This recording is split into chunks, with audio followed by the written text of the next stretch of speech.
दुनिया कर रही थी चांद पर चर्चा, इधर पीएम मोदी ने बुला ली सूर्य पर जाने के लिए मीटिंग।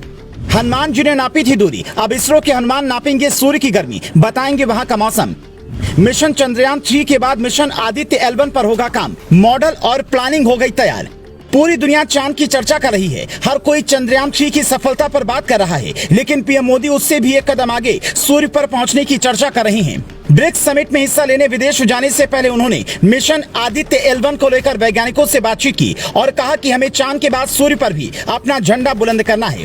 हालांकि आप सोचेंगे कि सूर्य पर इतनी गर्मी है कि कुछ भी पिघल जाएगा तो अपना मिशन कामयाब कैसे होगा, तो उसका भी जवाब इसरो के वैज्ञानिकों ने ढूंढ दिया है। जैसे हनुमान जी ने इतनी गर्मी के बावजूद न सिर्फ सूर्य की दूरी नापी थी बल्कि सूर्य को ही निगल लिया था, ठीक वैसे ही कुछ सूर्य के आसपास के हालात का पता लगाने के लिए इसरो के वैज्ञानिक करने वाले हैं। तो आइए ग्राफिक्स के जरिए समझते हैं कि मिशन आदित्य L1 क्या है और इस मिशन से हमें क्या हासिल होगा। आदित्य L1 एक तरह का अंतरिक्ष वाला दूरबीन है जो सूर्य और पृथ्वी के बीच रहकर दूरबीन की मदद से सूर्य पर नजर रखेगा, उसकी एक एक रिपोर्ट इसरो तक पहुंचाएगा। इसे आसान भाषा में समझने के लिए ये तस्वीर देखिए। यह है पृथ्वी और यह है सूर्य। पृथ्वी से सूर्य की दूरी करीब 15 करोड़ किलोमीटर है। सूर्य की सतह का तापमान 57,000 डिग्री सेल्सियस है। यहाँ 50 डिग्री सेल्सियस में हमारे पसीने छूट जाते हैं, तो सोचिए सूर्य की सतह पर कैसी गर्मी होगी।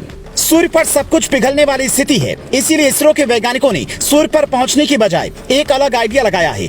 पृथ्वी से 15 लाख किलोमीटर की दूरी पर एक जंक्शन सेंटर बनेगा। इसकी खासियत यह है कि आप कुछ भी रखेंगे तो वो अस्थिर रहेगी। यहाँ ना तो सूर्य ग्रहण का प्रभाव पड़ेगा, न ही दिन रात वाला चक्कर होगा। 24 घंटे यहाँ से निगरानी होगी। विज्ञान की भाषा में इसे लैग्रेंज बिंदु कहते हैं। मतलब ये कि हम सूर्य और पृथ्वी के बीच एक तरह का हॉल्ट स्टेशन बना रहे हैं, जिसके बारे में कटोरा लेकर घूमने वाला पाकिस्तान तो अगले 50 साल तक नहीं सोच पाएगा। चीन और अमेरिका तो देखकर ही टेंशन में आ जाएंगे। लूना 25 क्रैश होने के बाद जैसे रूस के बुजुर्ग वैज्ञानिक की तबीयत बिगड़ी, वैसे ही दुनिया भर के कई और वैज्ञानिकों की तबीयत भारत की सफलता देखकर बिगड़ सकती है, क्योंकि इस मिशन की खास बात यह है कि इसमें 7 तरह के पेलोड यानी कि उपकरण इस्तेमाल होंगे, जो सब भारतीय वैज्ञानिकों ने बनाए हैं। इनमें से 4 लगातार सूर्य की निगरानी करेंगे, जबकि बाकी के 3 आसपास के मौसम की जानकारी इकट्ठा करेंगे और आंकड़े जुटाकर इसरो को भेजेंगे। हालांकि एक सवाल आपके दिमाग में और भी आ रहा होगा कि पृथ्वी की कक्षा में सैटेलाइट रखकर तो हम सूर्य पर नजर रख ही सकते हैं, तो फिर ये अंतरिक्ष वेधशाला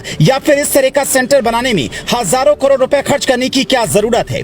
तो इसका जवाब इसरो के पूर्व वैज्ञानिक प्रोफेसर UR राव ने बड़े ही शानदार तरीके से दिया। उन्होंने कहा था, सौर तूफान यानी कि सूर्य से निकलने वाले अरबों टन पदार्थ जो हमारे सैटेलाइट और विद्युत ग्रिडों को नुकसान पहुंचा सकते हैं, उनकी सटीक निगरानी जरूरी है। यहाँ तक कि सौर ज्वालाएं जो रेडियो तरंगे और अंतरिक्ष यात्रियों को नुकसान पहुंचा सकती हैं, उनका भी कुछ इंतजाम जरूरी है। इसीलिए इस मिशन का दायरा बढ़ाना होगा। पृथ्वी की बजाय हमें एक सेंटर बनाकर ही सूर्य की निगरानी करनी होगी। आज पृथ्वी पर जो अचानक गर्मी बढ़ रही है, उसे समझने के लिए भी ये मिशन बेहद अहम है। वरना सोचिए, जिस सैटेलाइट से आपका GPS चल रहा है, इंटरनेट चल रहा है, जिस पर हम पूरी तरह से निर्भर हो चुके हैं, उन सैटेलाइट में किसी तरह की खराबी अगर सूर्य की किरणों से आती है तो हम अचानक उसका समाधान कैसे करेंगे? इसलिए भारतीय वैज्ञानिकों ने अब चांद के बाद सूर्य के बारे में जानकारी इकट्ठा करने का फैसला किया है। अमेरिका, जर्मनी और यूरोपियन स्पेस एजेंसी ने अब तक कुल 22 बार सूर्य पर अपना मिशन भेजा है। ज्यादातर बार नासा ने इसे लॉन्च किया, जिनका मकसद सूर्य के आसपास की हवाओं का सैंपल लेना है। लेकिन इस बार भारत उन सब से भी आगे बढ़कर कुछ नया करने की तैयारी में है, जिसके लिए हमें वैज्ञानिकों का हौसला अभी से ही बढ़ाना चाहिए।